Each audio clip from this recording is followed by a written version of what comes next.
Men are weird. I'm pretty sure that you know the phrase, playing hard to get. Someone invented that phrase because playing hard to get actually delivers. It gives you results. It also feels a little bit strange since you're not really yourself when you're playing hard to get. For me, love is not about playing games, but it is about playing. Love is a game. Love is supposed to be exciting. Love is supposed to give you butterflies and knots in the pit of your stomach because you are unsure. Love always comes with uncertainty.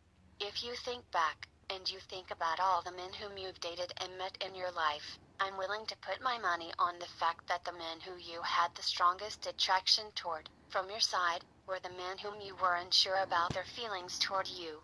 I am not saying that you never loved a man who was very clear that he loved you as well, but those who weren't entirely clear about their feelings, who were more of a challenge, more of a mystery, were more attractive to you.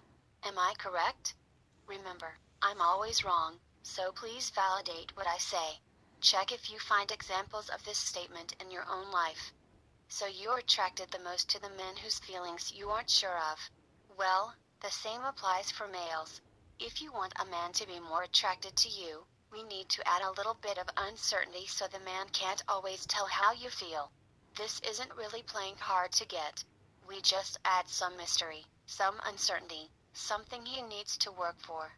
Please take a second right now to think about a friend of yours who is really good with men.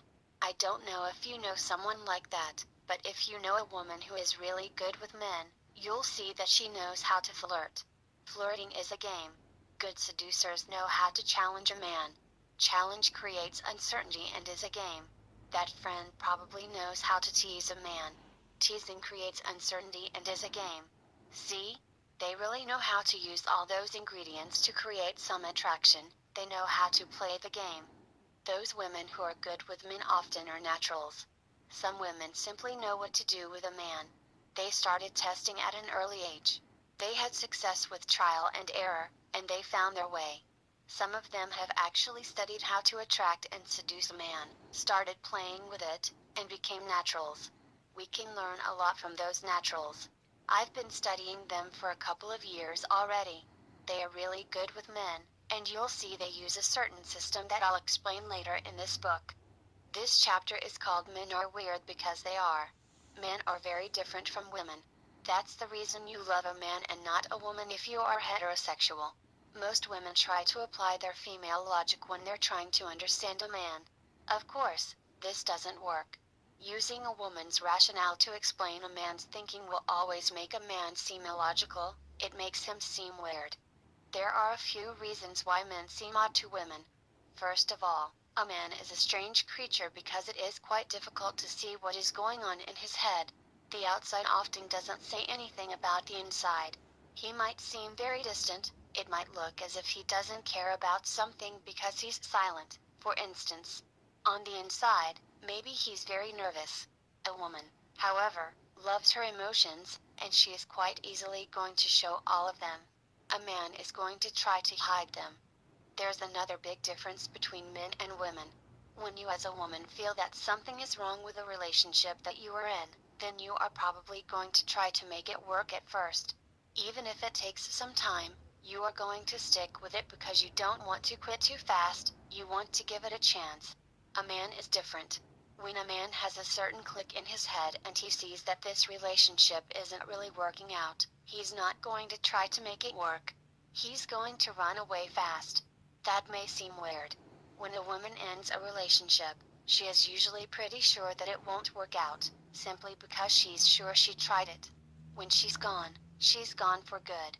Whereas a man sometimes runs away, and only then, he realizes, oh, did I do the right thing here? I kind of miss her. And then he comes back. As a woman, you think, is he playing with me? What's he doing?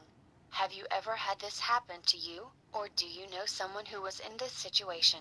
Quite often, you'll see that the man who actually ran away starts to come back the minute that you don't love him anymore.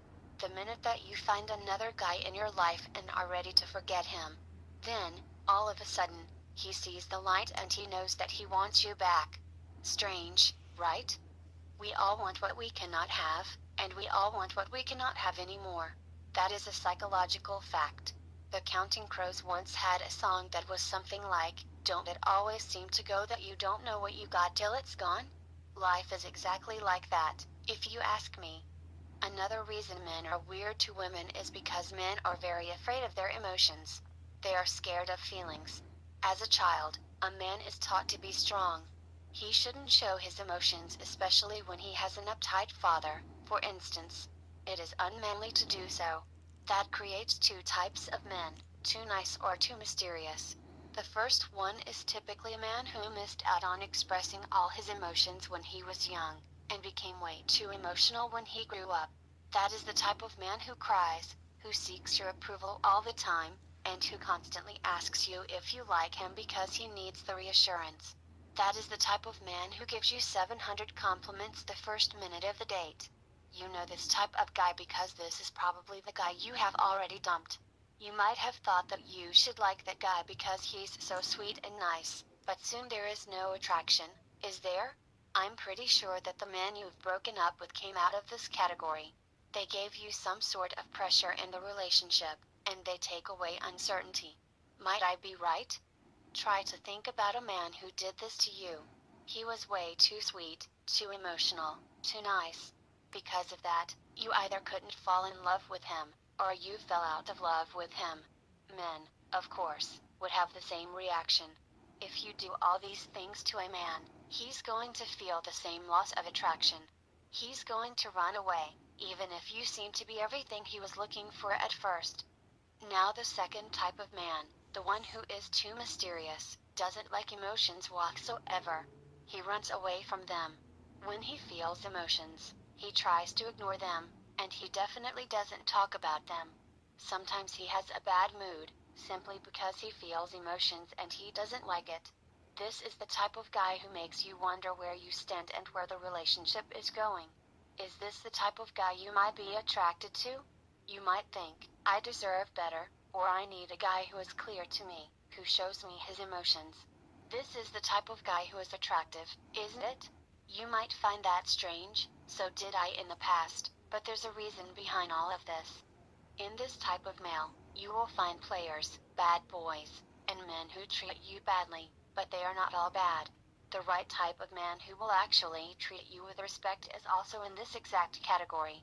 Men out of the first category, the so-called nice guys, simply take away all of the challenge. They would give you a boring relationship where you will lose the excitement, the spark, the attraction. Men from the second category give you a relationship with sparkles, with electricity, and with passion. If you'll learn how this type of guy thinks, then you can create an amazing relationship. Nevertheless, great things don't come easy. The second type of man cannot talk about his emotions, and he doesn't even know how to handle them. If you then ask him many of the following questions, where is this relationship going? Are you thinking about marriage? Should we live together? Should we get a baby? He doesn't know. He doesn't know what he thinks about those things because they involve emotions. I'm pretty sure this will frustrate you a lot, because you'll think he's insensitive. You might think he does have emotions, but he doesn't want to talk about them. Some types of men are so afraid of these feelings that they don't allow these emotions. They are so afraid of the responsibilities of being in a real relationship, living together, or having a baby that they can't even toy around with the idea in their heads. It overloads their weak emotional system. They don't want to talk or think about it beforehand, they'll deal with it when it happens. That type of man will know he's ready, when he is ready. He won't be able to talk about it beforehand,